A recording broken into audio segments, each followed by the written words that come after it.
Wanita ini adalah wanita cantik di desa. Hampir semua pria menginginkannya. Awalnya dia masih menjaga kesucian. Tapi kehidupan seperti itu sangat sulit. Suami Nai suka berjudi dan sering melarikan diri dari rumah. Kembali tanpa uang sepeser pun, bahkan mengambil uang dari rumah dan pergi. Hal ini membuat wanita tidak ingin tinggal sendirian dan perlahan mulai tenggelam. Akhirnya dia melepaskan diri dan menjadi wanita kotor. Dia bahkan memiliki hubungan dengan setiap pria di desa. Entah itu anak muda atau pria tua, semuanya tidak terkecuali. Tampaknya memang seperti itu, tapi cerita ini tidak begitu sederhana. Setelah melihat video ini mungkin Anda akan mengagumi wanita ini. Kisah ini terjadi di Korea Utara pada 1920-an. Karena perang Korea kini menjadi koloni Jepang. Tetapi di pedesaan terpencil ini tidak ada pengaruh besar. Tapi hari ini suami Jen kembali dan ada prajurit Jepang yang mengikutinya. Begitu tiba di rumah, Jen langsung mengeluh. Seorang pria tidak pernah berada di rumah. Beberapa bulan pulang sekali dan meminta uang. Kemudian keesokan harinya pergi lagi. Wanita mana yang akan hidup dengan bajingan seperti itu? Suaminya memang seperti itu, tapi dia memiliki kelebihan. Dia sangat pandai berkata manis dan sangat lembut. Dia selalu mendengarkan ketika istrinya marah. Kemudian melayani istrinya dengan baik. Jen benar-benar marah dan tidak ada cara. Entah kejahatan apa yang dia buat di kehidupan sebelumnya. Sehingga menikah dengan pria tidak kompeten seperti ini. Suami tidak menjelaskan apa-apa, waktu terbatas. Hal yang harus dilakukan dengan cepat. Keesokan paginya dia pergi dan prajurit Jepang mengikutinya. Setelah kehangatan singkat, Jen harus mulai mengumpulkan uang lagi. Ketika sedang berdandan, seorang bibi memasuki rumahnya. Mengatakan bahwa Tom dari desa sebelah telah kembali. Dia menghasilkan banyak uang, kamu boleh menemuinya. Selama dia mau, maka dia bisa mendapat sekantong beras. Pada saat itu, sekantong beras adalah sebuah kemewahan. Tidak ada yang memiliki begitu banyak makanan selain orang kaya. Jen telah menolak beberapa kali, tapi kali ini dia ragu. Dirinya harus hidup dan suaminya menginginkan uang. Jadi dia berdandan dan pergi ke kebun anggur untuk menepati janji. Pria ini cukup tampan, hanya saja dia penyakitan. Tapi makanan besar itu benar-benar menggoda. Jen meletakkan spray yang dibawanya dan berbaring. Setelah itu dia membawa beras itu pulang dengan bersemangat. Tubuhnya lelah, jadi ia harus makan dulu. Begitu selesai memasak nasi, bibi itu datang membagi beras. Karena pria itu diperkenalkan olehnya, jadi ini adalah biaya perantara. Tapi sebelumnya dia sudah mendapat keuntungan dari pihak pria. Sekarang dia datang mengambil beras hampir setengah banyaknya dari Jen. Jen tidak berani bersuara karena takut hal ini akan tersebar. Tapi tak disangka saat malam hari suami bibi mengembalikan beras. Tapi dia perlu tidur di sini. Siang hari bibi datang mengambil beras dan dia tidak berani bersuara. Dan sekarang suaminya datang untuk mencuri makan. Mungkin karena ingin mengambil barangnya kembali atau karena kebutuhan fisik. Jen akhirnya menyetujuinya. Ketika tidak ada kerjaan, dia datang memetik daun murbei. Atau bekerja untuk kepala desa. Hari itu hujan besar. Jen ingin berlari ke rumah tapi justru dihentikan oleh kepala desa. Pria tua ini juga direkomendasikan oleh bibi. Dan sangat bersedia untuk menghabiskan uang. Ini adalah sebuah cincin perak. Pada tahun 1920-an ini bukan perhiasan umum dan sangat berharga. Meskipun sedang hujan dan pria ini adalah pria tua. Tetapi Jen tidak menolak. Hanya dalam beberapa hari dia telah menerima 3 pria. Tidak ada dinding yang kedap, terutama di pedesaan. Semua hal buruk tersebar dengan cepat. Jadi semua orang di desa mengetahui hal Jen. Wanita mengatakan dia gatal dan pria mengatakan dia kasihan. Jadi para wanita sama-sama memarahinya. Dan para pria menjaga bisnis Jen begitu mereka punya uang. Dia bukan tidak ada kerjaan. Biasanya dia akan memanen daun murbei untuk memelihara ulat sutra. Dibanding hal memalukan itu, pendapatan memelihara ulat sutra juga optimis. Setelah beberapa saat dia telah memiliki tabungan dan menunggu suaminya kembali. Hari itu di tepi sungai para wanita sedang memarahi Jen. Mereka berhenti ketika melihatnya datang. Namun melihat cincin perak itu, mereka iri dan mulai menyindirnya. Jen tidak mengatakan apapun dan mendengarkan mereka. Saat ini istri Indra juga mulai memamerkan cincin peraknya. Itu dibeli ketika Indra menikahinya. Dan mengatakan ini lebih berharga daripada transaksi kotor itu. Ini menandakan cinta. Akhirnya Jen pergi dengan marah. Beberapa hari kemudian dia kebetulan bertemu Indra. Siapa yang tidak tergerak ketika bertemu wanita cantik? Hanya saja sampai saat ini Indra tidak pernah menyentuh Jen, karena dia tahu diri dia pendek dan jelek. Bahkan dengan memberi uang belum tentu orang mau. Tapi Jen tidak hanya tidak meremehkannya, justru sengaja menggodanya. Ini membuat Indra sangat gembira. Saat Indra menginginkannya, Jen pun berkata, "Kamu hanya perlu memberikan cincin perak istrimu padaku, dan kamu bisa melakukan apapun yang kamu mau." Indra langsung menyetujuinya. Pada malam hari Indra bergegas mengunci pintu dan mengusir anak-anak ke kamar. Lalu dia memanggil istrinya masuk untuk memulai pertempuran. Setelah selesai dia makan telur dan mulai lagi. Setelah beberapa ronde akhirnya istrinya tertidur. Dia berhasil melepaskan cincin dan bergegas ke rumah Jen. Dengan begitu Jen mendapatkan cincin dengan mudah. Dia sengaja memperlihatkan cincin itu. Cincin itu memiliki pola jadi istri Indra langsung mengenalinya. Dia hampir pingsan setelah Jen mengejeknya.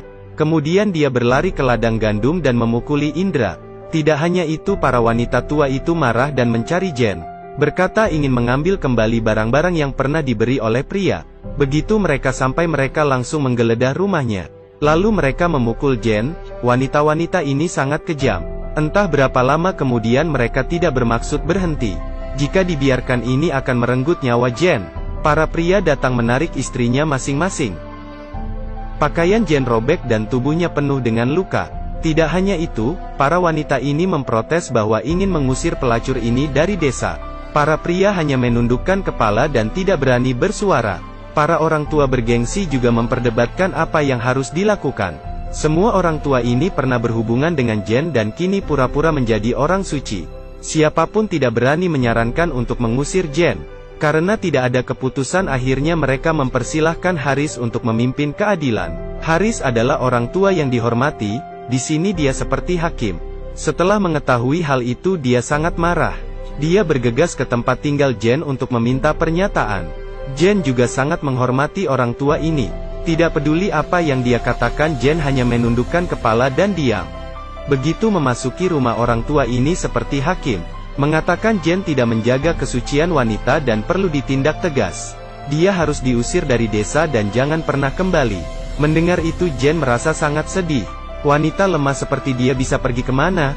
Selain itu masih ada cedera dan susah bergerak. Jadi dia berharap orang tua bisa memberinya waktu beberapa hari. Kemudian dia membuka bajunya dan luka-luka itu sangat mengejutkan. Pria itu menatap lurus. Anda kira dia sedang melihat luka? Tidak ada kucing yang tidak memakan ikan. Ulat sutra akan diikat dan membutuhkan lebih banyak daun murbei. Tapi pohon-pohon murbei di tanah hampir habis ditebang. Agar ulat sutra tidak mati kelaparan, dia mengambil resiko dan ikut bersama Jimmy yang konyol untuk mencuri daun murbei di luar desa. Siapa yang belum pernah meniduri Jen? Hanya ada orang bodoh ini. Dia ingin memanfaatkan kesempatan untuk melakukan hal buruk. Tapi dia tidak tahu bahwa hutan murbei ini ditanam oleh orang dan ada yang menjaganya. Orang bodoh itu ketakutan dan berlari sedangkan Jen ditahan. Penjaga itu berkata dengan marah, "Siapa yang berani datang mencuri di sini?" Jen perlahan menoleh. Pria itu tertegun ketika melihat kecantikannya. Jen belum sempat berbicara, kemudian dia langsung menariknya ke dalam hutan. Jen juga tahu apa yang harus dilakukan selanjutnya. Keesokan harinya Jen mendapat daun murbei yang segar. Dan dia bisa memetik kapanpun dia mau. Hanya saja begitu tiba di sana dia perlu berbaring sebentar. Hari itu penduduk desa menemukan prajurit Jepang lagi. Benar 3 bulan telah berlalu dan suami Jen kembali lagi. Takut suaminya curiga atau mendengar gosip dari desa. Dia berkata bahwa orang bodoh di desa ingin melecehkannya. Dan orang di desa meremehkannya karena dia tidak memiliki pria dan ditinggal oleh suami. Di saat itu juga orang bodoh itu mabuk dan datang mencarinya. Menceritakan semua keburukan Jen. Tak lama kemudian suami Jen sangat marah. Dia cukup lincah dan hampir memukul mati orang bodoh itu. Kepala desa tidak bisa menghentikannya, jadi dia meminta prajurit Jepang membantunya. Dia berkata semuanya adalah rakyat rendah, tidak disayangkan jika mati. Kepala desa tidak mengerti dan dia pikir itu berarti cepat selamatkan orangnya. Sebenarnya suami sangat mencintai istrinya. Mendengar Jen mencari pria lain, dia juga memukulinya, hanya saja tidak keras. Keesokan harinya Jen tetap marah seperti biasanya, karena suaminya hanya bisa berjudi dan pulang meminta uang. Suaminya tetap tidak menghiraukannya. Dia mengganti pakaian baru dan pergi dengan mengambil uang. Dan prajurit Jepang itu juga ikut pergi. Film ini berakhir di sini. Pasti banyak teman-teman tidak mengerti apa yang harus diceritakan dari Desa Pelacur. Itu karena titik kuncinya disembunyikan oleh saya. Suami Jen bukan pejudi, dia adalah pemimpin partai bawah tanah anti-Jepang. Prajurit Jepang yang mengikutinya bisa membuktikan itu. Kenapa prajurit Jepang datang dari jauh ke pedesaan? Itu karena dia mencurigai identitasnya. Dan setiap kali dia pulang istrinya selalu bertengkar dengannya di muka umum. Mengatakan suaminya hanya bisa berjudi dan mencari wanita di luar. Meskipun tidak dijelaskan bahwa apakah Jen mengetahui identitas suaminya. Tapi keluhannya kebetulan menutupi pria itu. Dan suami membutuhnya banyak uang untuk mempertahankan operasi bawah tanah. Saya rasa pada akhir-akhir film Jen seharusnya mengetahui siapa suaminya. Jadi dia melihat kepergian suaminya dengan sedih. Pasti ada yang bertanya, Jen memiliki banyak cara untuk menghasilkan uang. Kenapa dia harus menjadi pelacur? Menurut saya pribadi, sutradara sengaja mengkritik warga negaranya. Negara sedang jatuh dan warga negara tidak melakukan apa-apa. Tidak mengeluarkan uang maupun tenaga untuk menyelamatkan negara. Hanya menjaga kepentingan pribadi. Hal ini disorot dengan cara yang sangat ironis ini. Saat memainkan wanita mereka mempunyai banyak uang. Tidak berani menjadi pemberontak dan menjadi budak. Apakah Anda masih ingat saat kepala desa meminta bantuan prajurit Jepang? Pria itu berkata rakyat rendah, tidak disayangkan jika mati. Tetapi kepala desa mengira itu adalah cepat selamatkan orang. Ini adalah mentalitas orang Korea saat itu. Orang tidak menganggapmu dan Anda justru berangan-angan. Ini juga hal yang ingin dikritik dari film. Film ini berjudul Daun Murbei yang dirilis pada tahun 1987. Ini adalah film yang sangat tua, tapi patut diakui film Korea sangat mendalam. Dan konten plot maupun kritiknya juga sangat besar. Ini benar-benar kejam untuk memarahi diri sendiri. Jika Anda berminat Anda bisa menonton film aslinya. Ini tidak akan mengecewakanmu. Baik, jangan lupa like dan follow. Sampai jumpa di video selanjutnya.